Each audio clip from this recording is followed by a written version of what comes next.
ये कहानी आपको सिखाती है कि नॉलेज आपके पास कितनी है, ज्ञान कितना है, ये इस बात पर डिपेंड करता है कि आप उसका इस्तेमाल कैसे करते हैं। नमस्कार करते रहिए चमत्कार, क्योंकि दुनिया करती है सिर्फ चमत्कार को ही नमस्कार। ये कहानी एक गुरुकुल की है। गुरुकुल में ढेर सारे शिष्य थे, उनकी पढ़ाई पूरी हो चुकी थी, आखिरी दिन था और सब लोग आपस में बात कर रहे थे कि आज आखिरी दिन है और कल से हम सब अपने अपने घर पर होंगे। गुरुजी ने ये बात सुन ली। गुरुजी आए, गुरुजी ने कहा कि आ जाओ भाई, सब एक साथ आ जाओ, मैं एक दौड़ कराना चाहता हूं, उसमें आप सबको हिस्सा लेना है। दौड़ कराना चाहता हूं आखिरी दिन। आखिर क्यों गुरुजी ये दौड़ कराना चाहते थे? क्या है इस दौड़ का मकसद? ये सवाल सबके मन में था, लेकिन इसका रीजन, इसका कारण पता चलेगा थोड़ी देर के बाद। तो गुरुजी ने कहा कि भाई आपके सामने ये जो दौड़ मैं करा रहा हूं, ये एक बाधा दौड़ है। इसके अंदर पानी होगा, इसके अंदर पहाड़ होगा, इसके अंदर सुरंग होगी। वो सारी बाधाएं आपको पार करते हुए मुझ तक पहुंचना है। और मैं आखिरी में बताऊंगा कि क्या कारण है जो मैं ये दौड़ करवा रहा हूं। सारे लोगों ने कहा भाई गुरुजी करा रहे हैं तो कुछ अच्छा ही करा रहे होंगे, गुरुजी सोच समझ कर कराते हैं। आपका टीचर, आपका मेंटर अगर कुछ एक्टिविटी, कुछ टास्क आपको दे रहा है तो इट मींस कि वो कुछ सोच समझ कर ही आपको वो टास्क दे रहे हैं। तो जनाब सब लोग हो गए तैयार, सबने लगाई दौड़।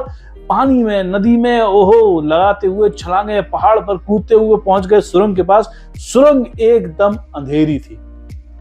अंधेरी सुरंग देखकर कुछ लोग रुके, कुछ धीमे हुए। तो क्या इस सुरंग को पार करना मुश्किल है? क्या ये लोग इस सुरंग को पार नहीं कर पाएंगे? और जो इस सुरंग को पार कर जाएगा, क्या वो विजेता होगा? बताता हूं। तो जनाब हुआ ये कि सारे के सारे लोग सुरंग के अंदर पहुंचे, लेकिन सुरंग के अंदर थे ढेर सारे पत्थर जो उनके पैरों में चुभ रहे थे। तो उसमें अलग अलग तरह के लोग थे। कुछ लोग थे जिनके पैरों में चुभ रहे थे, वो पत्थर उठाते जा रहे थे, अपनी जेब में रखते जा रहे थे। कुछ लोग थे जो उन्हें साइड में फेंकते जा रहे थे, और कुछ लोग थे जो फेंकते जा रहे थे अपने पीछे आने वालों के लिए, जिससे कि वो दौड़ कर ये रेस, ये दौड़ जीत ना जाए। ये तीन तरह के लोग उसके अंदर थे।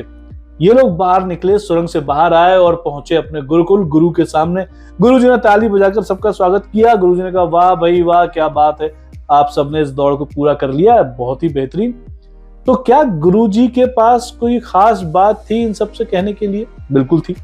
गुरुजी ने कहा कि भाई आप सुरंग में से निकले होंगे, आप सबके पैर में कुछ कंकड़, कुछ पत्थर चुभे थे। सबने कहा हाँ जी चुभे थे। तो उन्होंने पूछा कि क्या क्या किया आपने?